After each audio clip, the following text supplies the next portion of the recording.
सभी सखियों, सहेलियों और सखाओं को रेडियो सखी ममता सिंह का नमस्कार। सोनाली, आपको भी हमारा नमस्कार। ममता जी, आपको और सभी सखियों, सहेलियों को, श्रोताओं को सोनाली पाठक का सब प्रिय नमस्कार। क्या बात है ममता जी, थोड़ी टेंशन में नजर आ रही है। क्या कहें, अरे टेंशन का ही तो जमाना है। अब देखो ना, कभी घर का काम पूरा नहीं होता, अधूरा रहता है तो टेंशन, ऑफिस का काम अगर बकाया है तो टेंशन, अगर बच्चा पढ़ने में मन नहीं लगा रहा तो टेंशन ज्यादा पड़ता है तो भी टेंशन, और कहीं फोन ऐसे आ जाते हैं कि जिनको हम जानते नहीं हैं, और कई बार ऐसे फोन कॉल्स आ जाते हैं जब उसमें ऐसा अंदेशा हो जाता है कि कुछ तो गड़बड़ है तो भी टेंशन होता है, और जब कभी दिन भर फोन यूं ही किनारे पड़ा रहता है तो भी टेंशन होता है। तो टेंशन ही तो टेंशन है इस दुनिया में, टेंशन से कौन बच सका है। पर बचने की बहुत सारे समस्याओं का समाधान भी है ममता जी। बिल्कुल, तो समाधान क्या है वो तो बताइए। समाधान ये है कि हमें मेडिटेशन करना चाहिए, योग से जुड़े रहना चाहिए, क्योंकि क्या है ना, इससे जब हम योग से जुड़ते हैं तब हमारी मानसिक समस्याएं जो है उससे हम छुटकारा पा सकते हैं और एक सुखमय जीवन जी सकते हैं। बिल्कुल सही बात है। और तनाव और अगर ध्यान साधना को हम अपना ले अपने जीवन में, तो इन सारी चिंताओं से, इन सारी निराशाओं से मुक्ति पा सकते हैं। तो तनाव और ध्यान साधना के बारे में विस्तृत जानकारी देने के लिए आज हमने आमंत्रित किया है रुचिरा मोडक को, जो गुरु माँ के नाम से जानी जाती हैं। तो आज इस पर चर्चा होगी। फिर इसके अलावा दिवाली की सफाई के बारे में बात करेंगे। उसमें भी बहुत तनाव आ जाता है ना ममता जी कि महिलाएं जो है दोहरी जिम्मेदारियां निभाती हैं, बाहर ऑफिस के काम करती हैं, बच्चों को संभालती है और उसके बाद में दिवाली की सफाई भी करना है। तो अगर घर के सदस्यों का हमें अगर सहयोग मिल जाए तो हमारी दिवाली जो है खुशनुमा हो जाएगी, है ना। बिल्कुल सही बात है। तो और भी क्या विषय है बता देते हैं अपनी सखियों और सखाओं को। मोबाइल फोन से धोखाधड़ी कैसे होती है और सावधान कैसे रहना है, और व्यंजन विधियों की जानकारी तो देंगे ही देंगे। हाँ, तो हम अपने श्रोताओं को, सखियों को भी कहते हैं कि अगर आपके साथ कोई धोखाधड़ी हुई है तो उसके कमेंट्स हमें लिखकर भेजिए। साथ ही दिवाली में कौन से व्यंजन बनाने वाले हैं उसकी भी रेसिपी हमें कमेंट्स के माध्यम से लिखकर भेजिए। और तनाव और ध्यान साधना के बारे में विस्तृत जानकारी दी जाएगी, लेकिन उससे पहले एक गाना सुन लेते हैं। सुनते हैं गीत।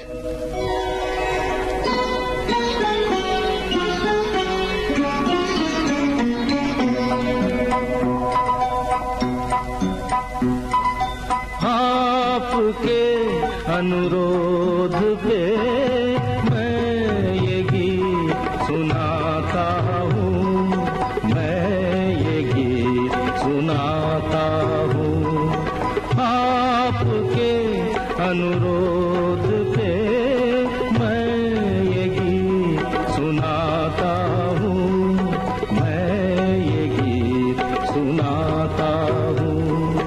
अपने दिल की बातों से आपका दिल बहलाता हूँ। आपके अनुरोध पे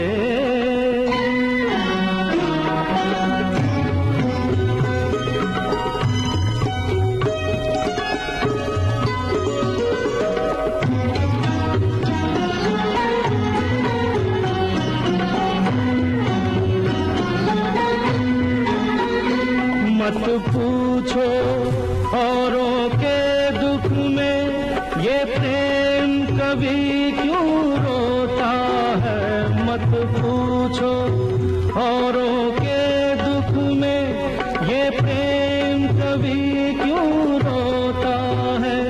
बस चोट किसी को लगती है और दर्द किसी को होता है।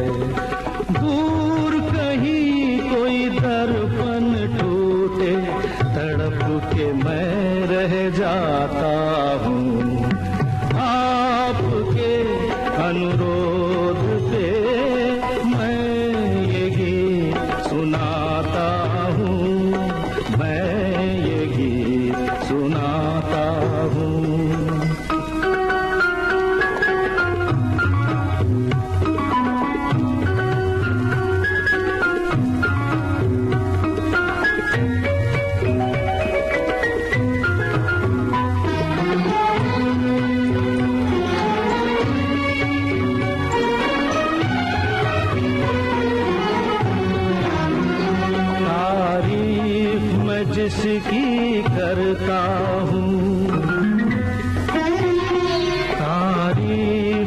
जिसकी करता हूँ, क्या रूप है वो, क्या खुशबू है, कुछ बात नहीं ऐसी कोई, ये एक सुरों का जादू है।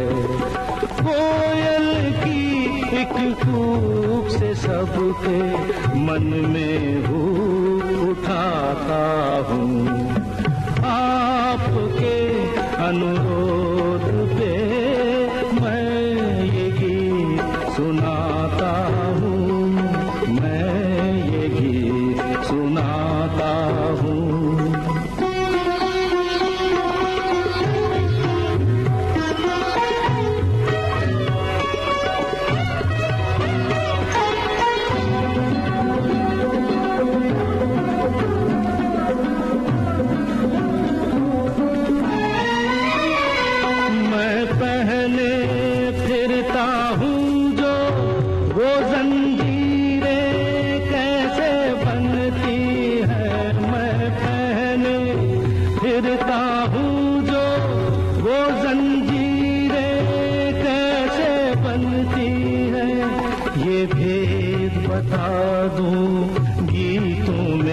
तस्वीरें कैसे बनती हैं, सुंदर होठों की लाली से मैं रंग रूप चुराता हूँ, आपके अनुरोध पे मैं ये गीत सुनाता हूँ, मैं ये गीत सुनाता हूँ।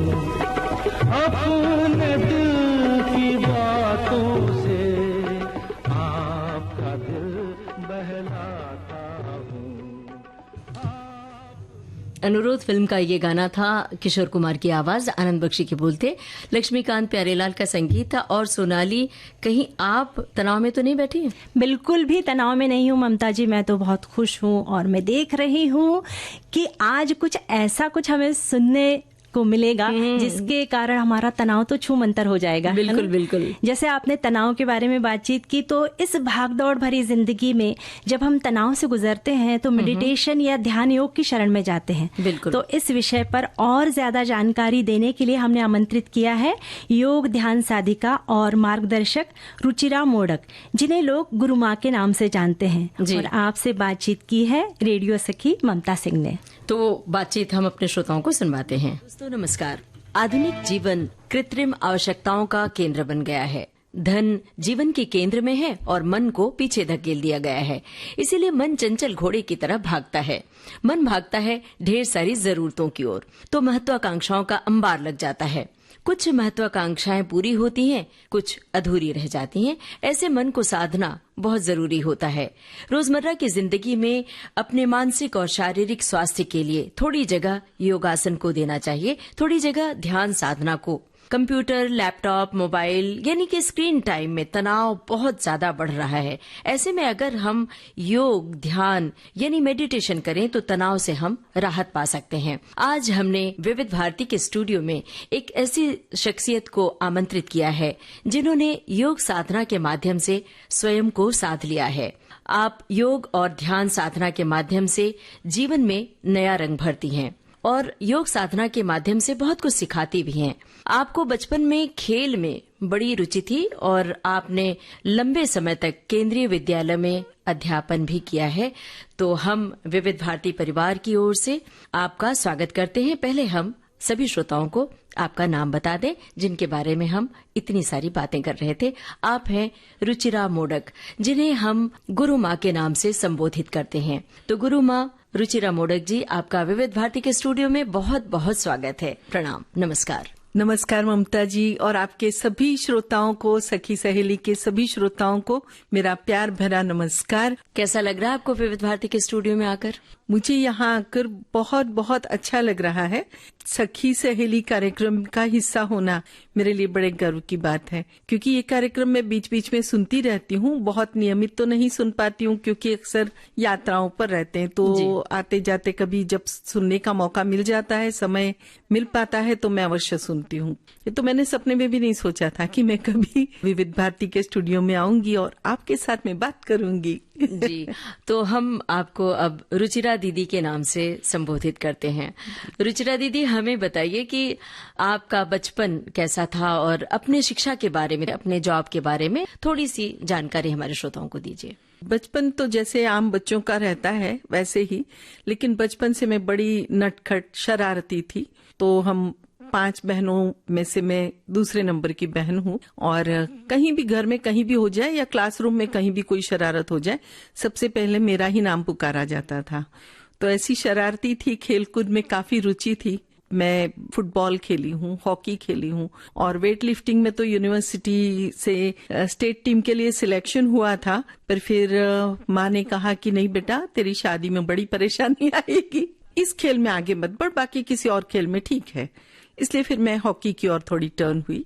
जी, पढ़ाई में वैसे मेरा होम साइंस और फूड एंड न्यूट्रिशन मेरा सब्जेक्ट रहा है, उसमें मेरा पोस्ट ग्रेजुएशन रहा है, यानी ऐसे कहूँ तो पढ़ाई से मैं डाइटिशियन हूँ। जी, और मुझे शिक्षिका बनने में ही रुचि थी, क्योंकि पढ़ाई करते समय बहुत मार खाई थी। तो तभी मैंने बचपन में प्रण किया था कि मैं ऐसी शिक्षिका बनूंगी कि बहुत अच्छे से पढ़ाऊंगी, लेकिन कभी मारूंगी नहीं किसी को। उस समय तो बोलते ही थे ना, छड़ी पड़े छम छम विद्या आए धम धम। क्या बात है।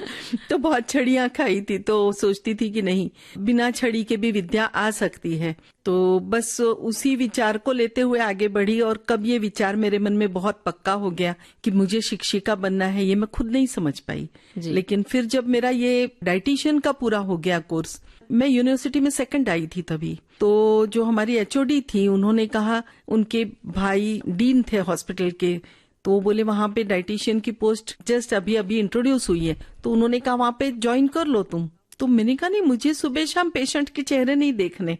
तो उन्हें बड़ा आश्चर्य हुआ, मुझे खुद पे आश्चर्य हुआ कि तो फिर मैं पढ़ी क्यों थी। और उन्होंने भी वही पूछा, अच्छा पढ़ी तो पढ़ी, तू यूनिवर्सिटी में सेकंड आई, यानी मूर्ख तो नहीं है तू, तो फिर क्यों तुम मतलब नहीं ज्वाइन कर रहे हो। तो मैंने कहा नहीं, बट मुझे तो शिक्षिका ही बनना है। फिर मैंने बीएड किया, फिर मैंने शिक्षण के इसमें आगे बढ़ी। तो एज ए शिक्षिका सच्ची में 23 साल में मैंने बच्चों के ऊपर कभी हाथ नहीं उठाया, डांट भी नहीं लगाई। मेरा ये था कि उनको हम साइकोलॉजिकली मोल्ड कर सकते हैं। जी, तो यहाँ पर मेरे जहन में एक बात आ रही है कि आजकल मार पर स्कूल में भी मनाही है, और आज जो समय है बच्चों के लिए, खास तौर से बच्चे बहुत जल्दी समझदार हो रहे हैं और वो बहुत टेक्नो हो रहे हैं। तो ऐसे में मारना नहीं है, और उन्हें किस तरह से समझाया जाए, उसमें जो मेडिटेशन है, योग साधना, इन सब की क्या भूमिका है कि बच्चे अपने आप से बिना मार खाए, बिना डांट खाए पढ़ें और कंसंट्रेट करें, क्योंकि उनके भीतर जानकारियों का खजाना हो गया है। आपकी बात बिल्कुल सही है। मतलब हमने मार खाई, मैंने बच्चों को नहीं मारा, तब तक भी नियम उतने कड़क नहीं थे, क्योंकि 2003 में मैंने फिर रिजाइन कर दिया था अपने पर्सनल रीजन से। तो एनीवेज, बच्चों को नहीं मारा है, बिना मारे कैसे उनको ये मोबाइल से दूर रखा जाए, या जो भी सोशल मीडिया है उससे, तो उसके लिए ध्यान काफी हेल्प करता है। जी, क्योंकि ध्यान जो है ना, वो बच्चों को भीतर से संस्कार देता है। जैसे हम बच्चों को कहते हैं कि आप झूठ मत बोलो, या लालच करना बुरी बात है। ऐसा कौन से माता पिता होंगे जो कहेंगे कि लालच करने में कोई बुराई नहीं है, तुम झूठ बोलो कोई हर्ज नहीं। जी, ऐसा तो कोई नहीं कहता है। सभी माता पिता बोलते नहीं, सच बताओ, सच बताओ, सच बोलो। फिर भी बच्चे झूठ बोलते हैं। जी, ये सारी चीजें संस्कारों की है, लेकिन जिनको हम संस्कार कहते हैं कि वो पेरेंट्स से मिलने चाहिए, वो तो थोड़ा कठिन है, क्योंकि आजकल पेरेंट्स और बच्चे साथ में रह कब पाते हैं। बच्चे दिन भर स्कूल, कभी कोचिंग क्लास, हॉबी क्लास, और माता पिता भी स्वयं अपने कामों में बिजी रहते हैं, और घर के या नौकरी पेशा रहते हैं, तो बिजी रहते हैं। 5 साल के बच्चों से वो ध्यान कर सकते हैं। तो ध्यान करने से उनको ना भीतर से आत्मज्ञान होता है, और वो स्वयं झूठ नहीं बोल पाते हैं या कुछ भी गलत कर नहीं पाते हैं। जी जी। आप सोच के देखिए, अभी हम तो बड़े हैं तो हम कभी जरूरत पड़ी तो तुरंत से झूठ भी बोल सकते हैं, लेकिन आप सोचो कोई ऐसी सिचुएशन की जिसमें आपको ऐसे लगे भी कि आप बोल दो और फिर भी आपकी जिह्वा ना बोल पाए, उस स्थिति को आप क्या कहेंगे? यानी उसको कहते हैं आत्मा का पूरा कंट्रोल। तो वो बच्चों में आ जाता है तो फिर बच्चा कभी अपने जीवन में कुछ गलत करेगा ही नहीं। ध्यान बहुत हेल्प करता है। जी। एक शब्द है योग और एक शब्द है ध्यान। अमूमन लोग समझते हैं कि दोनों एक दूसरे के पूरक हैं। आप बताइए, योग और साधना मेडिटेशन दोनों एक ही हैं या अलग अलग हैं? योग ध्यान एक ही चीज है। योग का अर्थ तो जोड़ना होता है, लेकिन आजकल जो प्रचलित अर्थ हो गया है वो योग का अर्थ यानी शारीरिक व्यायाम ऐसा हो गया। योगासन को चूंकि योग समझते हैं, उसको शॉर्ट में लोग योग बोलने लगे या योगा कहने लगे, लेकिन योगा या योगासन ये बिल्कुल अलग है।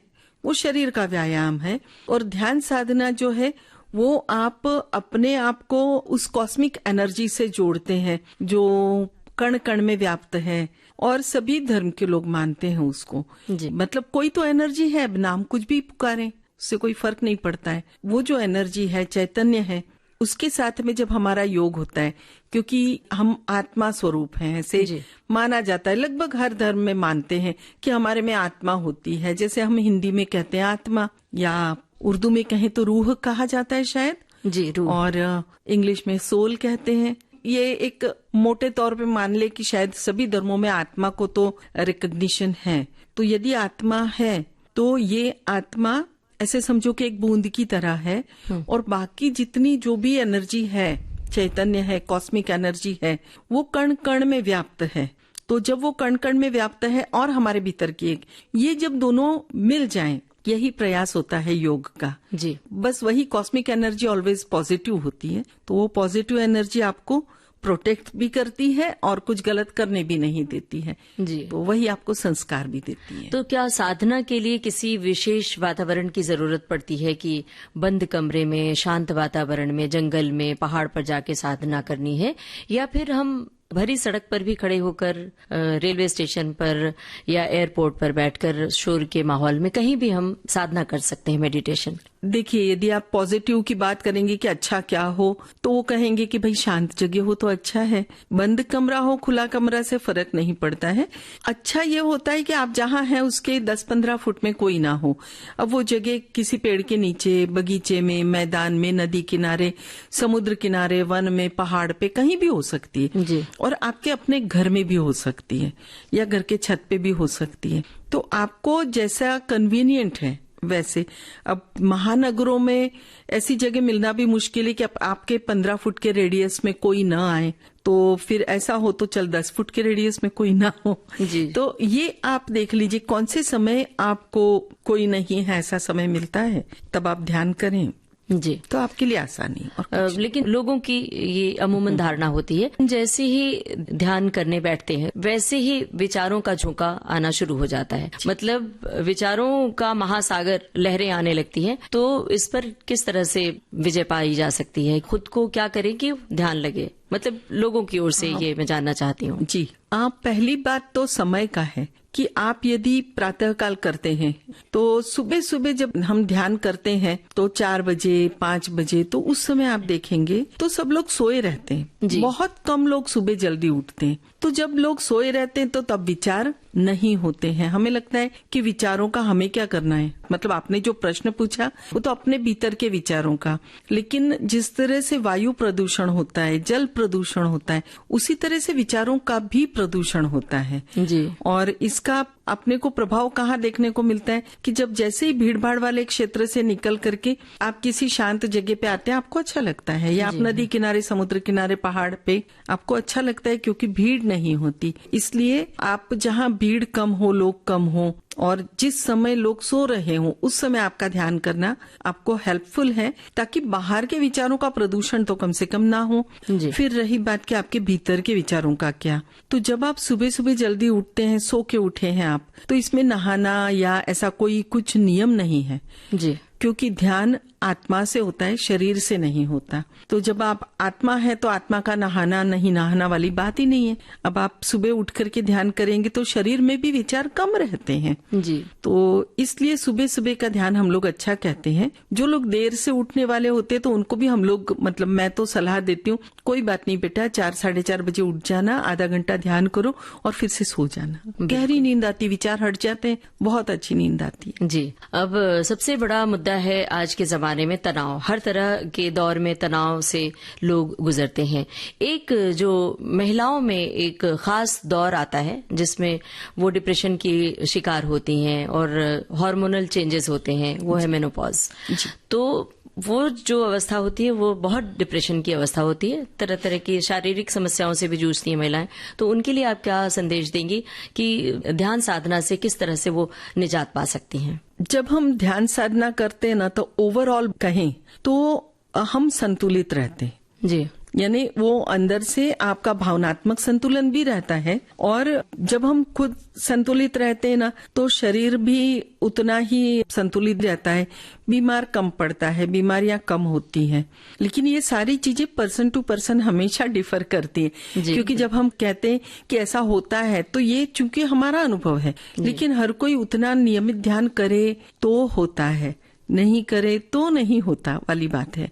लेकिन इससे फर्क तो 100% पड़ता है। जितने लोग मिले हैं मुझे कोई ऐसा कहने वाला नहीं मिला, काफी लोग ध्यान साधना करते हैं और उनको मेनोपॉज का समय हो तो उसमें बहुत जो इनबैलेंस होता है, आपने कहा ना, जैसे सच में महिलाओं ने शेयर किया कि वो कब मेनोपॉज का समय निकल गया और हम इनबैलेंस भी नहीं हुए। हाँ, कुछ चीजें हैं शरीर की जो भी मतलब अलग अलग, हर किसी को अलग अलग तकलीफें रहती हैं, तो थोड़ी बहुत तकलीफें तो होती हैं।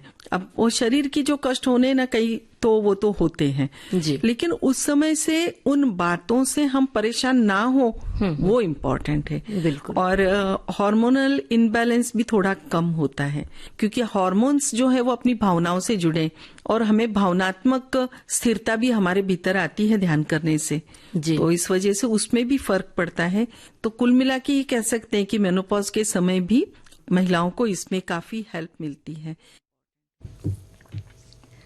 अभी आप सुन रहे थे योग ध्यान साधिका और मार्गदर्शक रुचिरा मोडक यानी गुरु माँ से बातचीत का भाग 1। इसका दूसरा और अंतिम भाग हम शुक्रवार 25 अक्टूबर को दोपहर 3 बजे सखी सहेली कार्यक्रम में सुनेंगे, तो आप जरूर सुनिएगा। तो ये जो जानकारी दी गुरु माँ यानी रुचिरा मोडक ने, ये हो सकता है हम सबके जीवन में बड़ी कारगर हो ये सारी जानकारियाँ। और कई बार हम योग साधना ध्यान के माध्यम से बड़ी बड़ी परेशानियों से मुक्ति पा लेते हैं। और इनकी जो बातचीत थी इतनी दिलचस्प थी कि हमने विराम नहीं दिया यहाँ पर, तो शुक्रवार को हम और आगे का भाग सुनवाएंगे। तो फिलहाल एक गाना सुन लेते हैं।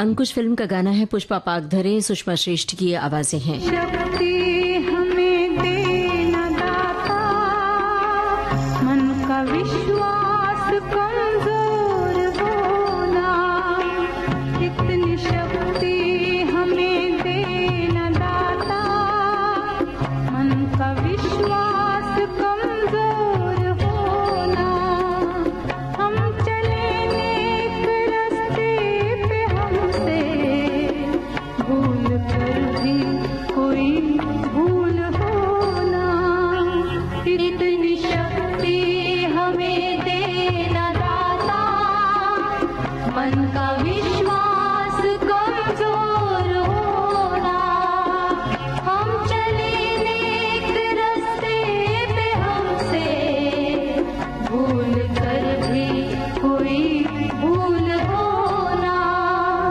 इतनी शक्ति हमें देना दाता, मन का विश्वास कमजोर होना।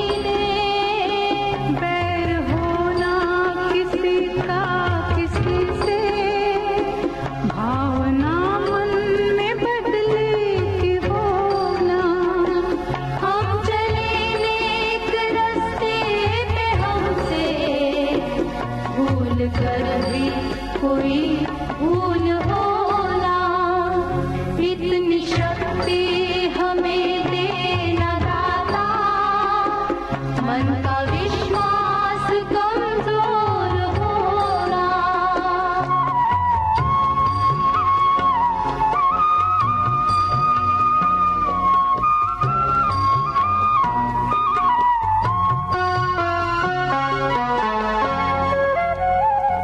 हम न सोचे हमें क्या मिला है, हम ये सोचे किया क्या है अर्पण, फूल खुशियों के बाटे सभी को, सबका जीवन ही बन जाए मधुबन। अपनी करुणा का जल तू बहा के, कर दे पावन हर एक मन का कोना।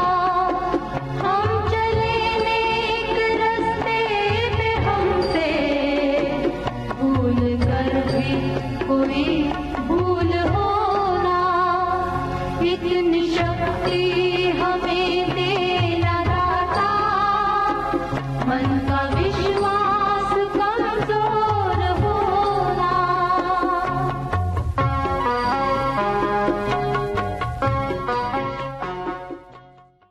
अंकुश फिल्म का ये गाना था और अब अंतराल का समय हो चला है, तो लेते हैं एक छोटा सा ब्रेक।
विविध भारती से यह है कार्यक्रम सखी सहेली।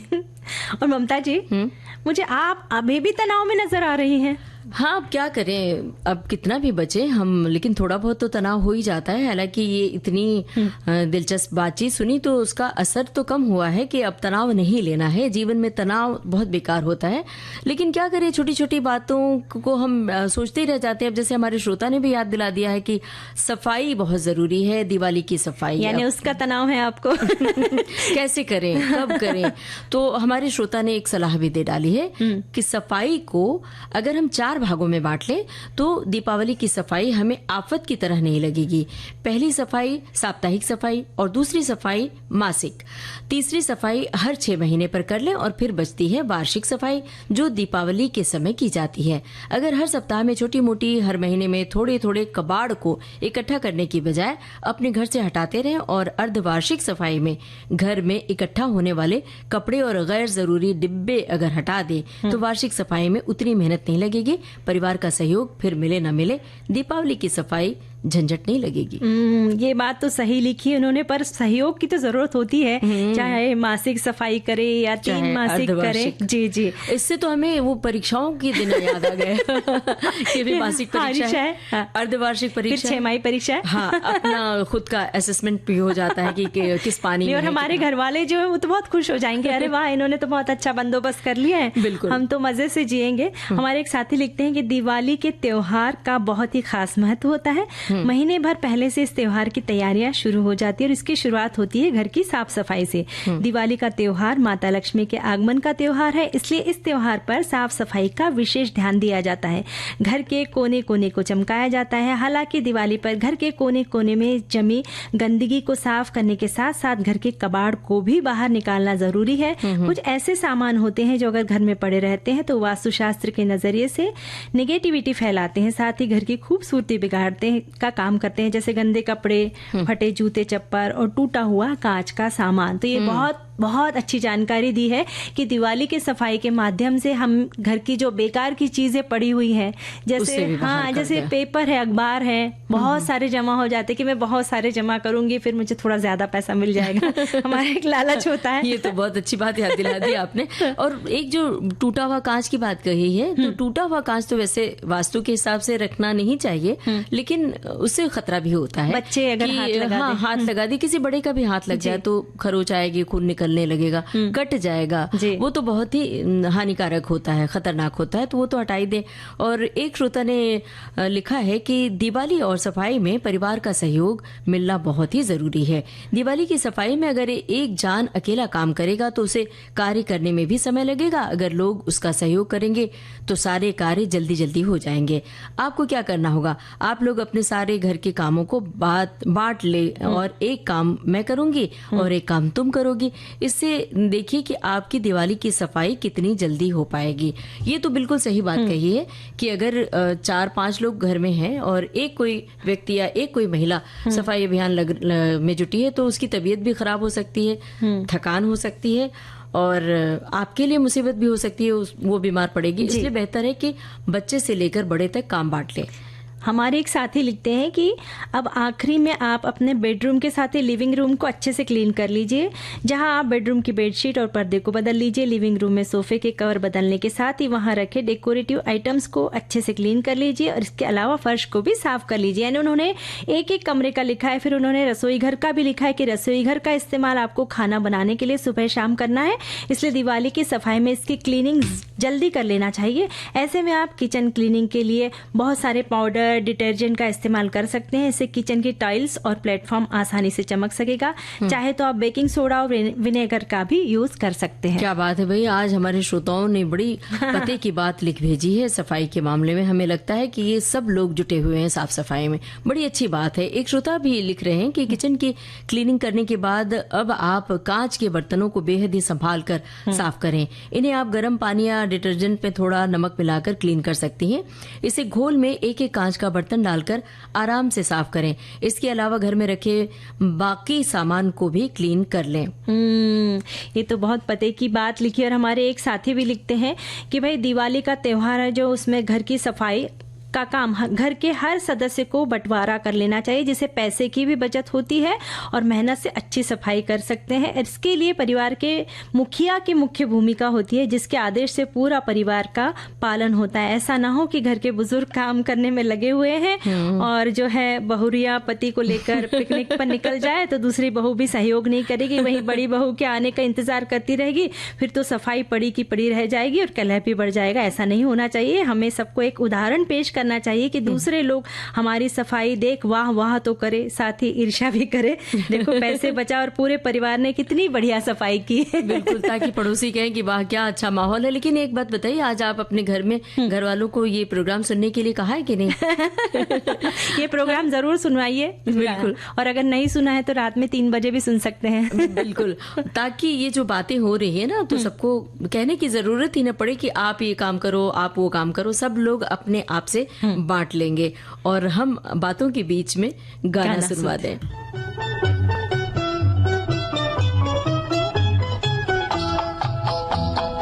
मांग के साथ तुम्हारा मैंने मांग लिया संसार, मांग के साथ तुम्हारा मैंने मांग लिया संसार, मांग के साथ तुम्हारा मैंने मांग लिया संसार, मांग के साथ तुम्हारा।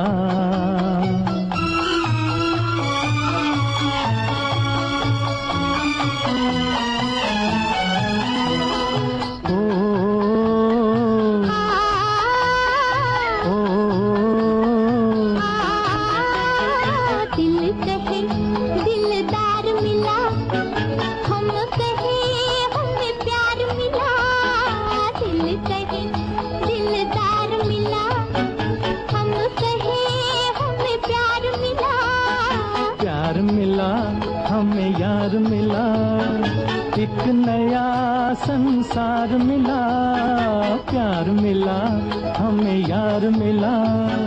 एक नया संसार मिला।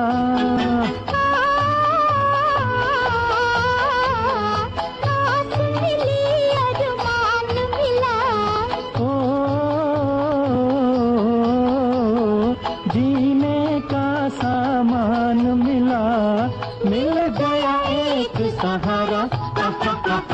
मांग के साथ तुम्हारा मैंने मांग लिया संसार, मांग के साथ तुम्हारा।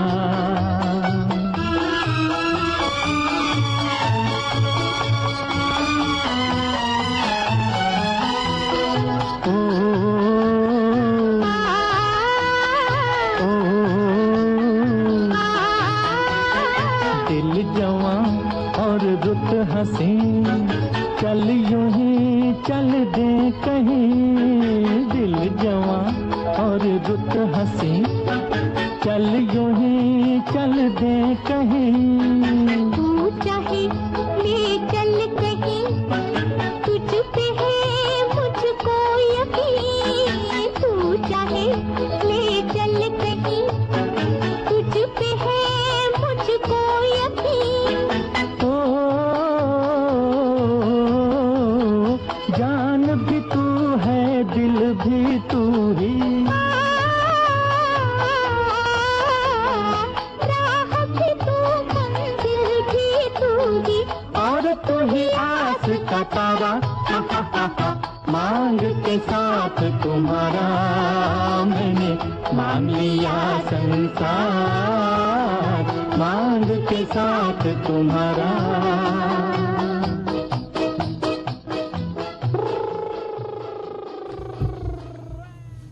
तो मांग के साथ तुम्हारा मैंने मांग लिया संसार।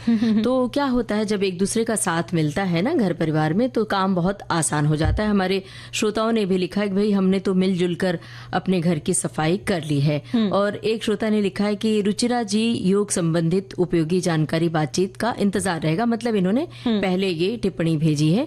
और एक श्रोता ने लिखा है कि ध्यान और साधना ये बहुत ही अच्छा विषय है, बहुत ही अच्छी इस विषय पर जानकारी मिली। और एक श्रोता ने लिखा है कि सखी सहेली में सामाजिक सरोकारों पर बातचीत और ज्ञान विज्ञान की बातें। और एक श्रोता ने लिखा है कि आपका भी बोलने का अंदाज बहुत ही पसंद है, मतलब हम लोगों के लिए ये बात लिखी है। और कई श्रोताओं ने ये बात लिखी कि अगर अकेला काम करेगा घर में सफाई का तो वो परेशान हो जाएगा, तो सब लोग मिलजुल कर करें काम। ज्यादातर श्रोताओं ने ये बात लिखी है। और हमारे एक साथी लिखते हैं कि आजकल तनाव भरी जिंदगी में ऐसे एक्सपर्ट का मार्गदर्शन आवश्यक है। बचपन से लेकर बुढ़ापे तक तनाव ही तनाव रहता है। मैं एक नुस्खा आजमाता हूँ, यानी छल हो गया उसे भूल जाओ, आज जी लो कल की मत सोचो, इसलिए मैं रात को 1 मिनट में सो जाता हूँ। यानी ये टेंशन नहीं लेते हैं, भूल जाते हैं। अगर आपके साथ कुछ गलत हुआ है तो भूलने की कोशिश करते हैं। इसके कारण इन्हें रात को है बहुत जल्दी नींद आ जाती है। बहुत खुश नसीब है, क्योंकि रात की नींद आना बहुत जरूरी होती है नींद। और अगर रात को प्रॉपर नींद होती है तो आप दिन में खुद को बहुत तरोताजा ऊर्जावान महसूस करते हैं। अगर रात की नींद नहीं होती है तो थका थका सा महसूस होता है। पर रात की नींद तब भी खो जाती है ममता जी, जब मोबाइल फोन से आपसे कोई धोखाधड़ी हो जाती है ना? बिल्कुल, वो तो नींद उड़ जाती है, तनाव फिर वापस आके आपको घेर लेता है और हम परेशान हाल हो जाते हैं जी। एक तरफ मोबाइल फोन के इस्तेमाल से हमारा जीवन बहुत आसान हो गया है कि हम कभी भी किसी वक्त किसी से, अपने परिजनों से, प्रियजनों से बात कर लेते हैं। लेकिन वहीं कई बार भारी नुकसान का सामना करना पड़ जाता है और भारी टेंशन दे देता है मोबाइल फोन। कभी कभी सूझबूझ के साथ काम करने से हम मोबाइल फोन के धोखाधड़ी से बच सकते हैं। खासकर ऑनलाइन फ्रॉड के रोज नए नए मामले तेजी से बढ़ रहे हैं। ठगी लोगों को ठगने के नए नए पैतरे आजमा रहे हैं। किसी भी अनजान व्यक्ति ने अगर कोई लिंक भेजी है तो उसे कभी भी ना खोलिए, क्योंकि क्या होता है ना, उस लिंक को खोलने से कभी कभी ऐसा होता है कि हमारे बैंक अकाउंट से डायरेक्टली पैसे जो है निकल सकते हैं। तो इस ओर बहुत सतर्क रहे, सजग रहे। हैं। और कुछ प्लस साइन वाले जो नंबर आते हैं उससे भी सतर्क रहना चाहिए। कई बार विदेश के नंबर से फोन आते हैं और आप जैसे ही फोन हेलो करते हैं आपके अकाउंट से पैसे निकल जाते हैं। तो इस तरह आपको बहुत ही सजग रहना है। और एक बड़ी जरूरी बात है कि आजकल आर्टिफिशियल इंटेलिजेंस का जमाना है, उससे बहुत सारे फायदे हुए हैं। बहुत सारे बच्चों की पढ़ाई भी आसान हो गई है कि उन्हें मान लीजिए कुछ ऐसे लिखना, निबंध लिखना है तो एआई के जरिए वो आइडिया ले लेते हैं, कहानी लिखने के लिए आइडिया ले लेते हैं। और लेकिन उसका नुकसान भी बहुत ज्यादा है। एआई के माध्यम से हूबहू अपने रिश्तेदार की आवाज लोग निकाल लेते हैं। और अगर हूबहू आवाज से कोई फोन करके आपसे पैसे मांगे तो आप पहले क्रॉस चेक करें कि ये सच है कि नहीं। हम आपको बता रहे हैं सोनाली, एक सच्ची घटना बता रहे हैं कि हमारे एक मित्र हैं, उन्होंने बताया कि उनके बेटे ने उन्हें फोन किया कि आपके बेटे का भयानक एक्सीडेंट हो गया है और आप इतने इतने पैसे जल्दी से इस अकाउंट में डालिए और हम उसको हॉस्पिटल ले जा चुके हैं, हॉस्पिटल में एडमिट करा दिए इलाज के लिए, जल्दी से पैसे डालिए क्योंकि उसके ये चेक टेस्ट करवाना है। और तो इन्होंने सोचा कि अरे ये तो थोड़ी देर पहले तो हम मेरे बेटे से बात हुई थी और अभी अचानक क्या हुआ। तो उनको कुछ तो डाउट लगा, कुछ कहीं खटका हुआ, जो एक कंसाइन होता है, एक अंदर की आपकी अपनी आवाज भी होती है जो आपको बचाती है, सचेत करती है। तो उन्होंने क्या किया कि ठीक है, उन्होंने कोई जवाब नहीं दिया, फोन रखा और तुरंत अपने बेटे को फोन लगाया। और बेटे ने फोन नहीं उठाया तो चिंतित हो गए, कहीं ये घटना सचमुच तो नहीं है, मैं अपने बेटे के जान से हाथ न धो दूं इस शक के दायरे में आकर। तो उन्होंने फटाफट व्हाट्सएप किया, तो बोला कहाँ हो, कैसे हो, ठीक तो हो। तो उधर से जवाब आ गया, वो कहीं मीटिंग में था और बिजी था, तो उसने व्हाट्सएप पे जवाब दिया, हाँ पापा मैं ठीक हूँ। तो इनका माथा ठनका कि अरे अभी तो ये फोन आया था।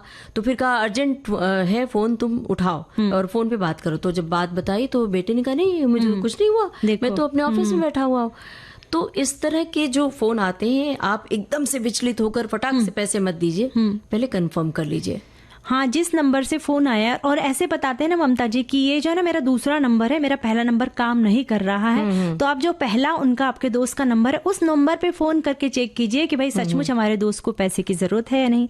कभी कभी ऐसा भी होता है ममता जी कि कुछ फोन आते हैं कि आपने फला साल में एक पॉलिसी खरीदी थी और आपने उसमें बीच में पैसा नहीं भरा है, पर आपके बहुत सारे पैसे जमा हो चुके हैं, पर अगर आप थोड़े से पैसे और जमा करेंगे तो आपको बहुत बड़ी रकम 3 महीने के बाद मिल जाएगी।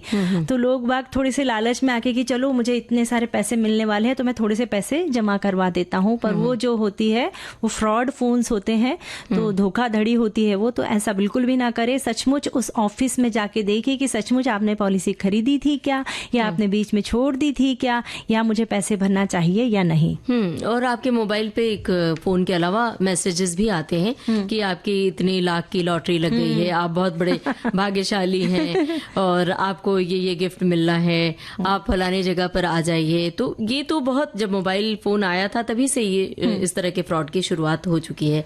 अगर फोन करके आपसे कोई एटीएम कार्ड से नंबर मांगे, एटीएम कार्ड के ऊपर जो सीवीवी नंबर होता है, तो वो अगर मांगे तो कतई नहीं बताना है, क्योंकि आपको वो डराएंगे कि आपका बैंक अकाउंट बंद हो जाएगा, उस ओर ध्यान न दे। इस तरह सीधे आप बैंक में जाकर पूछताछ कर सकते हैं, क्योंकि कोई भी बैंक वाला बैंक से जब फोन आता है तो एक तो आपसे नंबर नहीं मांगेगा, क्योंकि आपकी सारा डेटा बैंक वालों के पास होता है। तो बैंक कभी आपसे ये नंबर नहीं मांगते हैं, तो वहीं पे आपको सजग हो जाना चाहिए। साथ ही ऑनलाइन पेमेंट करते हैं तो उसका अपना यूपीआई जो पिन नंबर है वो किसी के भी साथ शेयर ना करें। अगर आपने वो नंबर शेयर कर दिया और अगर आपका मोबाइल किसी ने उठा लिया तो मोबाइल के माध्यम से वो पैसा निकाल सकते हैं। और साथ ही अगर साइबर ठगी का आप शिकार होने के बाद जो है एक नंबर है 1930, इस नंबर पर आप शिकायत दर्ज करवा सकते हैं, ताकि जो है साइबर क्राइम करने वाले जो है तुरंत कार्रवाई शुरू कर सकते हैं। और बैंक से जो अकाउंट से पैसे जाते हैं, इस तरह के तो बहुत सारे केसेस आजकल सुनने को मिलते हैं। जब हम ऑनलाइन पेमेंट कर रहे होते हैं तब भी बहुत सारे कुछ ऐसे ऐप आते हैं कि आप इस ऐप के जरिए आप डाउनलोड कीजिए तो हम इतना आपको प्रॉफिट होगा, इतना डिस्काउंट मिल जाएगा। तो इस सब से आप इसके लालच में नहीं पड़ना चाहिए। आपको बहुत सूझबूझ के साथ साथ ऑनलाइन पेमेंट करना चाहिए। तो ये जो ऑनलाइन फोन के जरिए धोखाधड़ी है, इससे फायदे बिल्कुल नहीं, नुकसान ही नुकसान है। तो इसलिए आपको सजग रहना बहुत जरूरी है, दिमाग का इस्तेमाल करना बहुत जरूरी है। और बचपन से हमें पढ़ाया है, सिखाया लालच बुरी बला। हाँ बिल्कुल। तो उसे बिल्कुल नहीं भूलना है और लालच में फंस के अपना पैसा नहीं गंवाना है। और हमें बहुत ज्यादा बातों के लालच में भी नहीं पड़ना है। गाना सुनवाते हैं। सुनते हैं।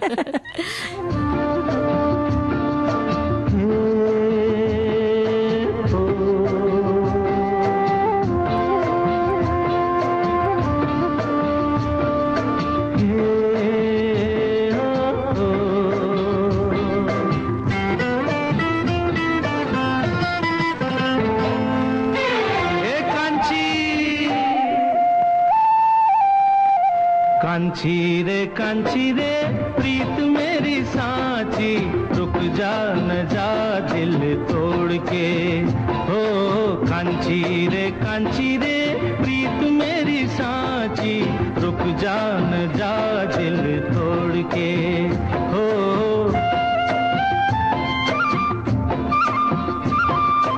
रुक जा न जा दिल तोड़ के।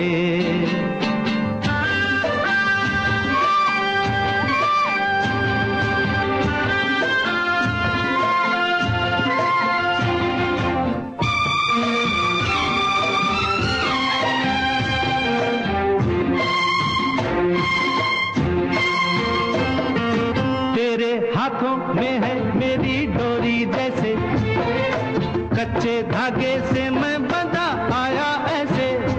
ओ तेरे हाथों में है मेरी डोरी जैसे, कच्चे धागे से मैं बंधा आया ऐसे।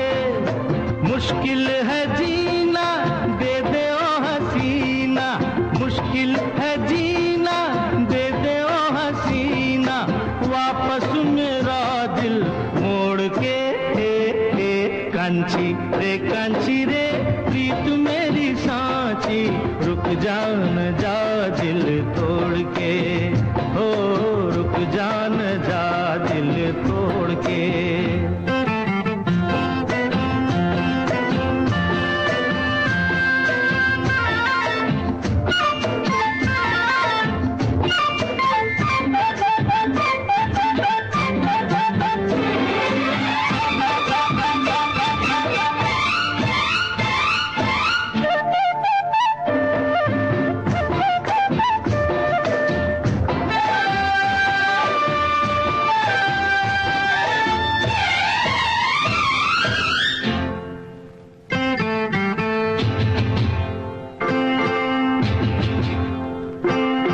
झूठा है ये गुस्सा तेरा सच्चा नहीं, सच्चे प्रेमी को तड़पाना अच्छा नहीं। हो झूठा है ये गुस्सा तेरा सच्चा नहीं, सच्चे प्रेमी को तड़पाना अच्छा नहीं। वापस न आऊंगा मैं जो चला जाऊंगा, वापस न आऊंगा मैं जो चला जाऊंगा, ये तेरी गलियां छोड़ के। कांचा रे प्यार मेरा साचा, रुक जा न जा दिल तोड़ के। हो कांचा रे प्यार मेरा साचा, रुक जा न जा दिल तोड़ के। हो ममता जी, हमारे एक साथी लिखते हैं कि ध्यान और योग साधिका की रेडियो सखी ममता जी से बातचीत बहुत अच्छी लगी। योग ध्यान से तनाव और अन्य बीमारियों से निजात पाने के लिए जरूरी जानकारियां उनके द्वारा दी गई। आभार आपका। साथ ही एक और साथी लिखते हैं कि रुचिरा जी के अति सुंदर विचार बेहद पसंद आए, धन्यवाद। ये रुचिरा मोडक जी गुरु माँ के नाम से भी जानी जाती हैं जी। और सचमुच बड़ी उपयोगी जानकारी उन्होंने दी। और एक श्रोता ने लिखा है, जो हम चर्चा कर रहे थे मोबाइल फोन पे जो फ्रॉड होते हैं, धोखाधड़ी होती है, उसके बारे में लिखा है कि पिछले महीने 1-2 कॉल ने मुझे बहुत परेशान किया और ऐसे आदमी का नाम का वो अकाउंट बंद करने के लिए बोल रहे थे जो अब इस दुनिया में नहीं है। मैंने उस नंबर को ब्लॉक किया तो वो दूसरे नंबर से करते हैं। मैंने थोड़े दिन के लिए उस फोन को ही बंद कर दिया है, पर वो जरूरी फोन है तो उसे खोलना ही पड़ता है। तो आपको इसकी साइबर क्राइम में रिपोर्ट करवा देनी चाहिए। ऐसे में आपके पास अगर ब्लॉक करने के बाद भी लोग तंग कर रहे हैं तो आप ये काम कर सकते हैं। हमारे एक साथी कहते हैं कि अगर ऐसा कोई फोन आए तो आप उनसे कहिए कि आप वीडियो कॉलिंग कीजिए ताकि आपका चेहरा देख सके हम। एक साथी लिखते हैं, अपराधी आपके नंबर का इस्तेमाल करके आपको टेक्स्ट और संभवतः ईमेल संदेशों तक पहुंच प्राप्त कर सकता है ताकि आपके ऑनलाइन वित्तीय और सोशल मीडिया खातों तक पहुंच प्राप्त की जा सके। इसके बाद ठग आपके बैंक खाते से पैसे निकाल सकता है या क्रेडिट कार्ड खाते से धोखाधड़ी वाली ऑनलाइन खरीदारी कर सकता है।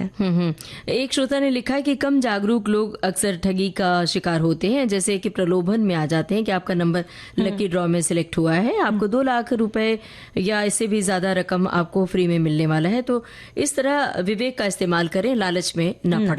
एक साथी लिखते हैं, सिम स्वैप धोखाधड़ी तब होती है जब कोई अपराधी आपके सेलफोन प्रदाता से संपर्क करता है और उसे आपके फोन नंबर को एक नए सिम कार्ड को आवंटित करने के लिए मना लेता है। अपराधी फिर उस कार्ड को किसी अन्य डिवाइस में डाल सकता है जिससे आपको जो है ठगी जो है आपके फोन नंबर का उपयोग करके कॉल करने और टेक्स्ट प्राप्त करने की उन्हें क्षमता मिल जाती है।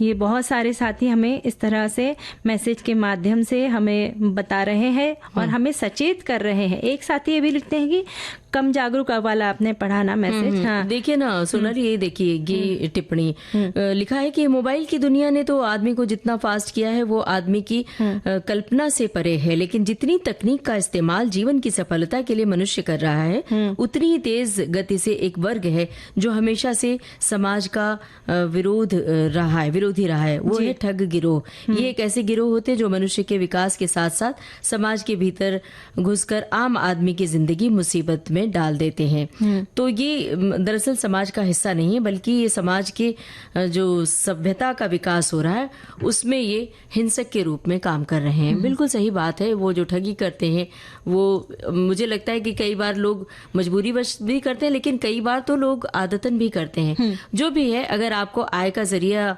नहीं है तो आप काम कीजिए, काम करके ही जो पैसा मिलता है वही सही तरीका है।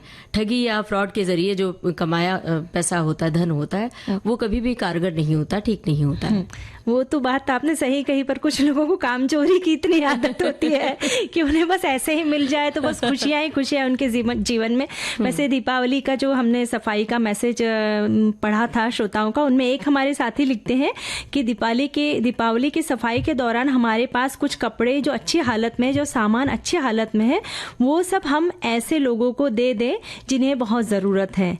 तो यानी बहुत सारी चीजें हम इकट्ठा करके रखते हैं ना, तो वो सामान भी अपने उन्हें दे दे। हाँ, और अब सोनाली, अगर दिवाली की साफ सफाई की बातें करें और खाने पीने की बातें न करें तो बात अधूरी सी नहीं लगेगी। हाँ। एक श्रोता ने चटपटी मूंगफली की कोई रेसिपी लिख भेजी है बनाने के लिए, तो फटाफट वो हम बता देते हैं अपने श्रोताओं को कि चटपटी मूंगफली के लिए 1 प्याला मूंगफली के दाने, बेसन 50 ग्राम, हल्दी, मिर्च, गरम मसाला पाउडर, नमक स्वाद के अनुसार, तलने के लिए तेल। बेसन में सभी मसाले मिलाकर एक थाली में फैलाएं। अब मूंगफली के दाने में तेल डालकर चिकना करें और बेसन की थाली में डालें। पानी के छींटे दें। थाली को तब तक हिलाती रहें जब तक दाने ऊपर बेसन अच्छी तरह ना लिपट जाए। तेल गरम करके इन्हें करारा तल लें। ठंडा करके डिब्बे में रखें। चाय के साथ गर्मा गर्म खाएं और खिलाएं। और हमारे एक साथी ने लिखा है कि ओले सूरन की उन्होंने रेसिपी लिखकर भेजी है कि अच्छे से धोकर उबाल ले। कभी कभी इनको छूने से हाथों में खुजली होती है तो तेल लगा ले, ग्लोव्स पहन ले और सेम के पत्ते, इमली के पत्ते, नींबू के कटे हुए टुकड़े के साथ इन्हें उबाले। ठंडा होने पर मैश कर ले। अब आप इसमें अंदाज से इसमें नमक, अजवाइन, मंगरोला, इन्हें कलौंजी, हल्दी, नींबू का रस, ढेर सारा कुचला हुआ मिर्ची, लहसुन और चोखे भरते का स्वाद लहसुन से ज्यादा बनता है। और आप लहसुन नहीं खाते तो इसमें अदरक का प्रयोग कर सकते हैं। ये एक टाइप का अचार ही होता है जिसमें लोग सूरन की चटनी बोलते हैं। और सरसों की तेल इसमें ज्यादा पड़ती है। उसे थोड़ा दिन धूप में रख दीजिए। आप मजे से आप इसे 15 दिन तक बाहर रखें और फ्रिज में रखकर खा सकते हैं। और अब गाना सुन सकते हैं ये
अब मोबाइल की ओर मत देखिए, घड़ी की ओर देखिए। सोनाली वक्त ने कह दिया है कि भैया आप इजाजत ले लीजिए। तो आप सभी को सोनाली पाठक और ममता सिंह का नमस्कार। सखी सहेली कार्यक्रम की प्रोड्यूसर अनुश्री पाठक।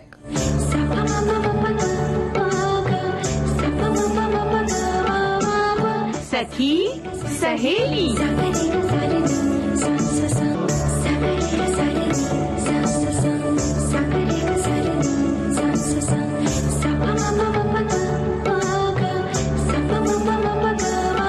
सखी सहेली।